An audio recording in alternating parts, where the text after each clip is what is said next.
રાજકોટમાં વૈદિક આદર્શ લગ્ન સંપન્ન। રાજકોટના શ્રી વિશ્વકર્મા સોશિયલ ગ્રુપ દ્વારા આયોજિત વૈદિક આદર્શ લગ્ન સમારોહ સફળતાપૂર્વક સંપન્ન થયો હતો।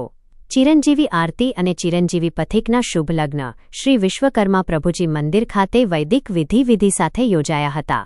આ પ્રસંગે પરિવારજનો, સગા સંબંધીઓ તેમજ સમાજના આગેવાનો ઉપસ્થિત રહ્યા હતા। ઉપસ્થિત મહાનુભાવોએ નવદંપતીને સુખી દાંપત્ય જીવન માટે શુભેચ્છાઓ પાઠવી હતી। સમાજમાં સાદગીપૂર્ણ અને વૈદિક પરંપરા મુજબ લગ્નને પ્રોત્સાહન આપવાના હેતુથી યોજાયેલો આ પ્રસંગ નોંધપાત્ર રહ્યો હતો। અમરેલીમાં 16 ઓગસ્ટે તેજસ્વી તારલાઓ સન્માન સમારોહ। અમરેલીમાં શ્રી વિશ્વકર્મા ચેરિટેબલ ટ્રસ્ટ અને ગુર્જર સુથાર સમાજના સંયુક્ત ઉપક્રમે આગામી તારીખ 16 ઓગસ્ટે 7મો તેજસ્વી તારલાઓનો વિદ્યાર્થી સન્માન સમારોહ યોજાશે। કાર્યક્રમમાં ધર્મિષ્ઠાબેન ગજ્જર સહિતના મહાનુભાવો ઉપસ્થિત રહેવાના છે। શૈક્ષણિક ક્ષેત્રે ઉત્કૃષ્ટ પરિણામ મેળવનારા તેજસ્વી વિદ્યાર્થીઓને પ્રમાણપત્ર, સ્મૃતિચિહ્ન અને ઇનામો આપી સન્માનિત કરવામાં આવશે। વિદ્યાર્થીઓમાં અભ્યાસ પ્રત્યે પ્રોત્સાહન વધે અને સમાજના પ્રતિભાશાળી વિદ્યાર્થીઓને પ્રોત્સાહન મળે તે હેતુથી આ આયોજન મહત્વપૂર્ણ માનવામાં આવી રહ્યું છે।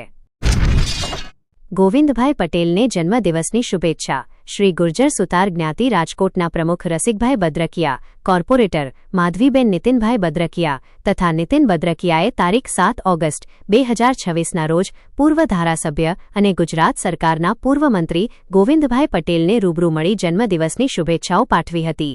આ પ્રસંગે વિવિધ જરૂરી બાબતો અંગે ચર્ચા કરવામાં આવી હતી તેમજ માર્ગદર્શન મેળવવામાં આવ્યું હતું। આગેવાનોની આ મુલાકાતને સમાજ અને જાહેર જીવન સાથે જોડાયેલી મહત્વપૂર્ણ મુલાકાત તરીકે જોવામાં આવી રહી છે। સુથાર સમાજની દીકરી કુંદલા જૈસી હવે ચંદ્ર માટે ઉપગ્રહ બનાવશે। ઓડિશાની સરકારી શાળામાં ધોરણ 10માં અભ્યાસ કરતી કુંદલા જૈસીની મિશન શક્તિ સેટ માટે પસંદગી થઈ છે। દેશભરના આશરે 12,000 વિદ્યાર્થીઓમાંથી માત્ર 20 વિદ્યાર્થીઓની પસંદગી કરવામાં આવી છે, જેમાં કુંદલાનો પણ સમાવેશ થયો છે। કુંદલાએ ઓનલાઈન અભ્યાસ સાથે સેટેલાઇટ ટેકનોલોજી, પ્રોપલ્શન અને સ્પેસ સાયન્સ જેવા વિષયોનો અભ્યાસ કર્યો છે। હવે તે અન્ય પસંદગી પામેલા વિદ્યાર્થીઓ સાથે મળીને ચંદ્ર માટે ક્યુબસેટ ઉપગ્રહ તૈયાર કરવાની કામગીરીમાં જોડાશે। તેની આ સિદ્ધિથી પરિવાર તેમજ સુથાર સમાજમાં ગૌરવની લાગણી ફેલાઈ છે। નિહારિકા પી. મકવાણાની PSI તરીકે નિમણૂક। રાજકોટના લોકસામના ન્યૂઝના તંત્રીશ્રી તથા લુહાર સમાજના શ્રી પ્રવીણભાઈ મકવાણાની પુત્રી નિહારિકા પી. મકવાણાની ગુજરાત પોલીસ વિભાગમાં પોલીસ સબ ઇન્સ્પેક્ટર તરીકે નિમણૂક થતા પરિવાર અને સમાજમાં આનંદની લાગણી વ્યાપી છે। મુખ્યમંત્રી શ્રી ભૂપેન્દ્રભાઈ પટેલના હસ્તે તેમને નિમણૂક પત્ર અર્પણ કરવામાં આવ્યો હતો। નિહારિકાની આ સિદ્ધિને સમાજની દીકરી માટે પ્રેરણારૂપ ગણાવવામાં આવી રહી છે। શુભેચ્છકો અને સમાજના આગેવાનોએ તેમને અભિનંદન પાઠવી ઉજ્જવળ કારકિર્દી માટે શુભકામનાઓ વ્યક્ત કરી છે। ગુજરાતમાં ભારે વરસાદની આગાહી। ગુજરાત સહિત દેશના અનેક રાજ્યોમાં ભારે વરસાદ અને ગાજવીજની શક્યતા દર્શાવવામાં આવી છે। હવામાન વિભાગે ગુજરાત, રાજસ્થાન અને મહારાષ્ટ્ર સહિતના વિસ્તારોમાં વરસાદને લઈને સાવચેતી રાખવાની સૂચના આપી છે। ભારે વરસાદની સંભાવના ધરાવતા વિસ્તારોમાં લોકોને સ્થાનિક હવામાન ચેતવણી તેમજ વહીવટી તંત્ર દ્વારા આપવામાં આવતી સૂચનાઓનું પાલન કરવા જણાવાયું છે। વરસાદી પરિસ્થિતિને ધ્યાનમાં રાખીને નાગરિકોએ જરૂરી સાવચેતી રાખવી અને અતિભારે વરસાદની સ્થિતિમાં બિનજરૂરી મુસાફરી ટાળવી જરૂરી બની શકે છે। અમદાવાદમાં 3 દિવસીય ટ્રાવેલ એન્ડ ટુરિઝમ ફેર। અમદાવાદના મહાત્મા મંદિર ખાતે 3 દિવસીય ટ્રાવેલ એન્ડ ટુરિઝમ ફેરનું આયોજન કરવામાં આવ્યું છે। આ મેળામાં 10 દેશોના 900થી વધુ પ્રદર્શકો ભાગ લઈ રહ્યા છે। પ્રવાસન ક્ષેત્ર સાથે સંકળાયેલા વિવિધ પ્રતિનિધિઓ, સંસ્થાઓ અને વેપારીઓ માટે આ મેળો મહત્વપૂર્ણ પ્લેટફોર્મ બની રહ્યો છે।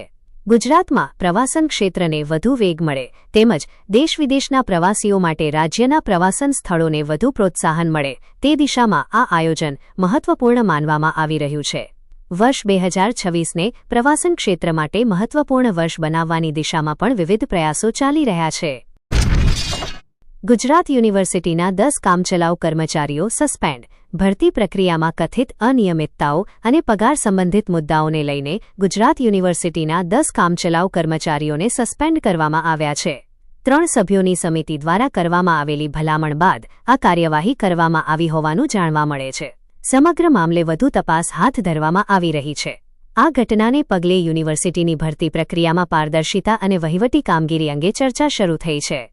તપાસ પૂર્ણ થયા બાદ સમગ્ર મામલે વધુ વિગતો સામે આવવાની શક્યતા છે. અમદાવાદમાં પ્રો ઓડિયો લાઇટ્સ એક્સપો. અમદાવાદના સાયન્સ સિટી ખાતે તારીખ 6 થી 8 ઓગસ્ટ દરમિયાન પ્રો ઓડિયો લાઇટ્સ અને એન્ટરટેઇનમેન્ટ એક્સપોનું આયોજન કરવામાં આવ્યું છે. ગુજરાતના પ્રો ઓડિયો અને મનોરંજન ઉદ્યોગ માટે આ એક મહત્વપૂર્ણ પ્લેટફોર્મ બન્યું છે. એક્સપોમાં ઉત્પાદકો અને વેપારીઓ દ્વારા નવી ટેકનોલોજી, ઓડિયો સિસ્ટમ, લાઇટિંગ સાધનો તથા મનોરંજન ક્ષેત્ર સાથે સંકળાયેલા વિવિધ ઉપકરણો રજૂ કરવામાં આવી રહ્યા છે. ઉદ્યોગ સાથે જોડાયેલા લોકો માટે નવી ટેકનોલોજી જાણવા અને વ્યવસાયિક સંપર્કો વિકસાવવાની તક મળી રહી છે. આજે એક્સપોનો અંતિમ દિવસ છે. અમદાવાદમાં 2030 કોમનવેલ્થ ગેમ્સની તૈયારીઓ ચર્ચામાં. અમદાવાદમાં 2030 કોમનવેલ્થ ગેમ્સ યોજાવાની તૈયારીઓને લઈને રમતગમત અને પ્રવાસન ક્ષેત્રે નવી તકો ઊભી થવાની અપેક્ષા વ્યક્ત થઈ રહી છે. શહેરમાં આંતરરાષ્ટ્રીય કક્ષાનું સ્પોર્ટ્સ ઇન્ફ્રાસ્ટ્રક્ચર વિકસાવવાની દિશામાં ધ્યાન કેન્દ્રિત કરવામાં આવી રહ્યું છે. જો આયોજન સફળતાપૂર્વક આગળ વધે તો ગુજરાતમાં રમતગમતની સુવિધાઓ ઉપરાંત રોજગાર, પ્રવાસન અને વ્યવસાયિક પ્રવૃત્તિઓને પણ વેગ મળી શકે છે. આંતરરાષ્ટ્રીય સ્તરની રમતોત્સવની યજમાનીથી અમદાવાદ તથા ગુજરાતની વૈશ્વિક ઓળખને વધુ મજબૂતી મળી શકે તેવી અપેક્ષા છે.